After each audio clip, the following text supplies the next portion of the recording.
Hello दोस्तों, आपका स्वागत है एक कल्चर स्टडी विथ देव। तो हमने अगला टॉपिक पढ़ा था चना।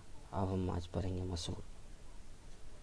मसूर का बॉटनिकल नेम होता है लेंस कुलिनरियस मेरिक। ये मसूर का पौधा है। मसूर का पौधा ये है, ऐसा ही मसूर होता है, देख रहे हैं।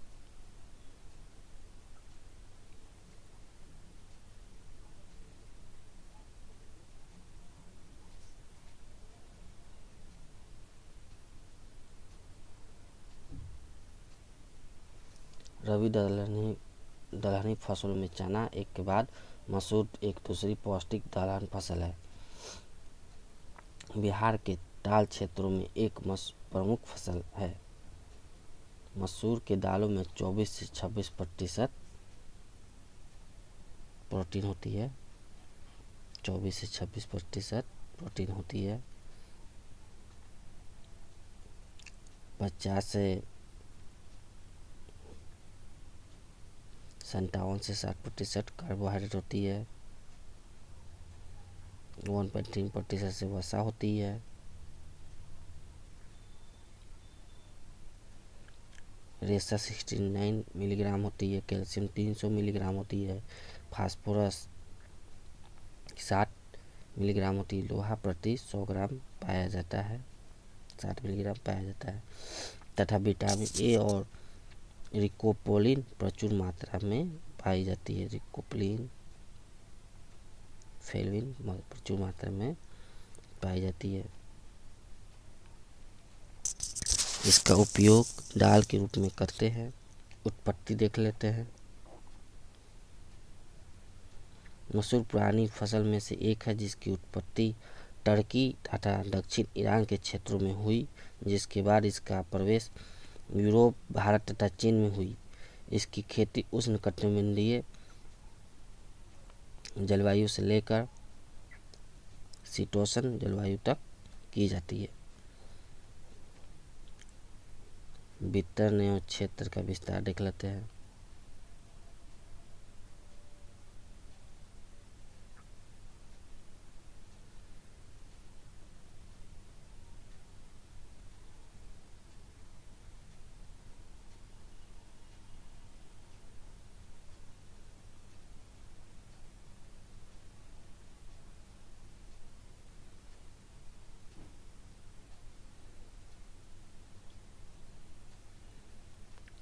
मसूर की खेती मुख्यतः बिहार, मध्य प्रदेश, उत्तर प्रदेश तथा पश्चिम बंगाल में होती है तथा भारत में उत्पत्ति मसूर की 85% उपज उन्हीं क्षेत्रों में से होता है, जबकि बिहार इसका औसतन क्षेत्रफल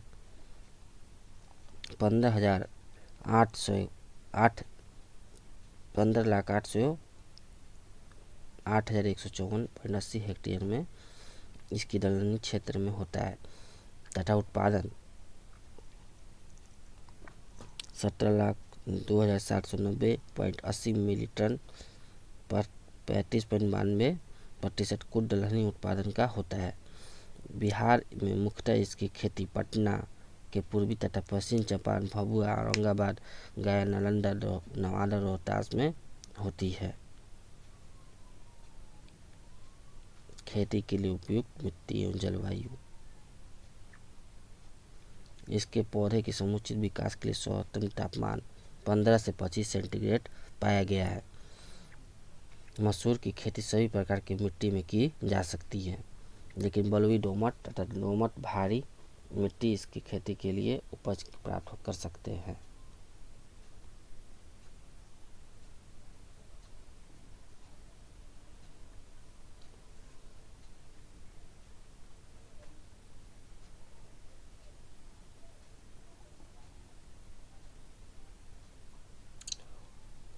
बलुई, दोमट तथा दोमट भारी मिट्टी इसके लिए अच्छा होता है। 15 से 25 सेंटीग्रेड तक इसका सर्वोत्तम विकास पाया गया है। श्वासक्रिया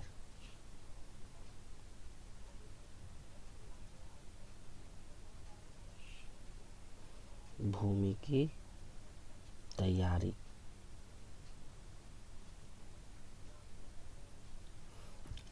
आगत खरीफ फसल में धान एवं कटाई के बाद खेत की तैयारी शुरू कर देते हैं। पहली जुताई मिट्टी पलटने वाली हल से, दूसरी जुताई कल्टीवेटर से कर मिट्टी भुरभुरी करते हैं। इसके बाद पाटा देकर खेत को समतल बना लेना चाहिए तथा जल निकास की व्यवस्था करते हैं।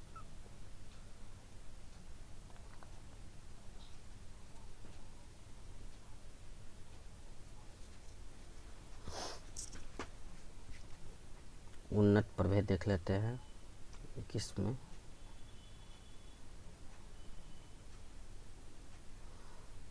PL 406 बुआई का समय 25 अक्टूबर से 25 नवंबर। पकने की विधि 130 से 140 दिन।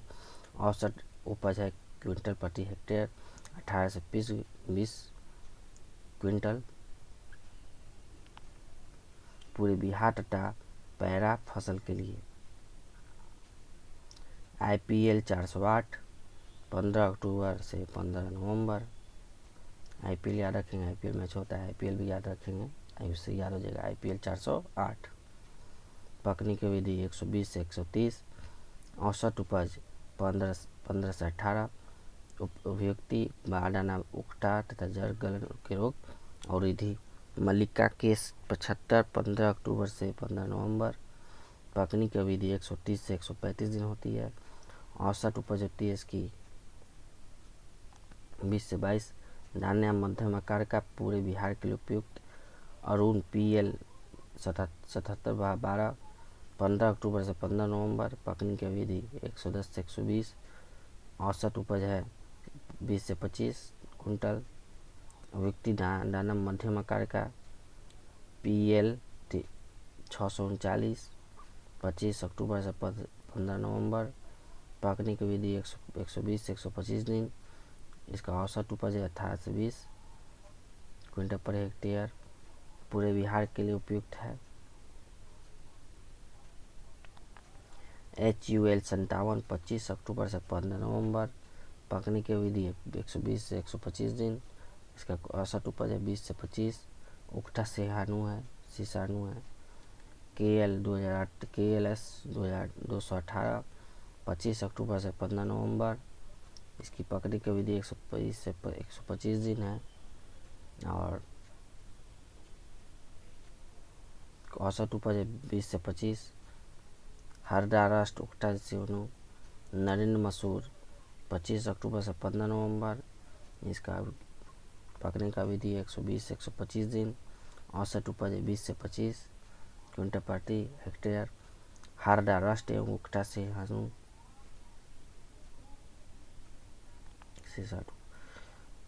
सिलाविक L 4076 15 अक्टूबर से 15 नवंबर। औसत उपज इसका 20 से 25। पकने की विधि 120 से 125 दिन। हरदा राष्ट्र एवं उकठा सियानु है, ये होता है विषाणु। बीज दर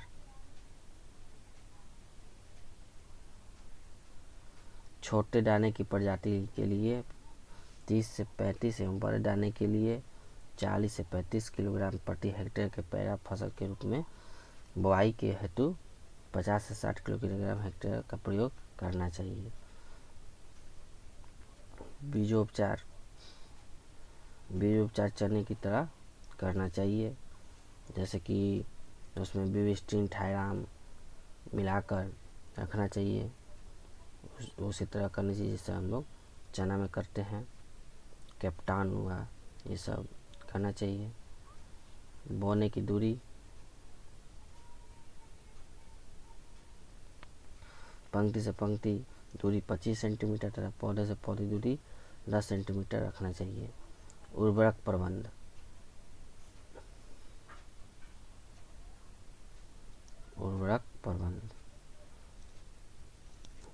20 किलोग्राम नाइट्रोजन, 40 से 50 किलोग्राम सल्फर, 100 किलोग्राम DAP या प्रति हेक्टेयर की दर से प्रयोग करना चाहिए।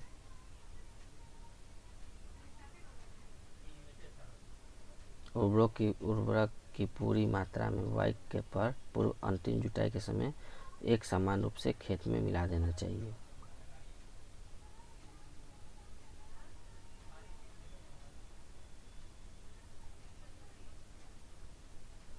निकाई गुड़ाई,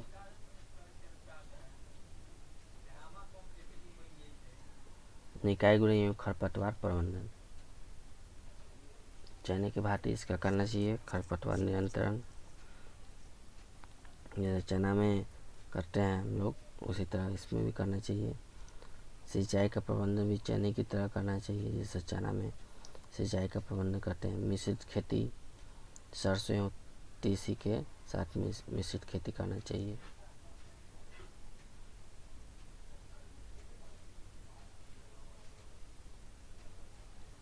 कीट विधि प्रबंधन देख लेते हैं। इसका कीट होता है अष्टम मूल संगतिकरण रोग, स्कोलेरियम रोल्फसाई।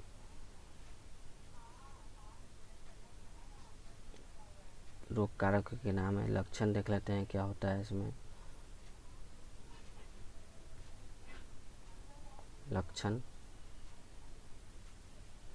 पौधों की शेष अवस्था को हरी पत्तियों में धीरे धीरे पीली होकर मुरझा जाती है। पौधे का स्तंभ मूल में संधि क्षेत्र में पतली हो जाती है, उससे सफ़ेद रंग की फफूंद जाल दिखाई पड़ती है। प्रबंध कैसे करना चाहिए।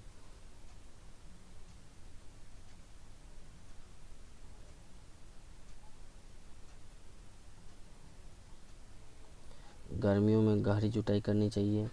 4 किलोग्राम टाइकोडर्मा, 1 किलोग्राम बीटावैक्स, विवेस्टिन कॉकनासी द्वारा बीज उपचार करना चाहिए। 5 टन प्रति हेक्टेयर गोबर की खाद की खेत की तैयारी करते समय प्रयोग करना चाहिए। यही है स्तंभ मूल संधिगलन रोग। ये जैसा पिक्चर देख रहे हैं यही है।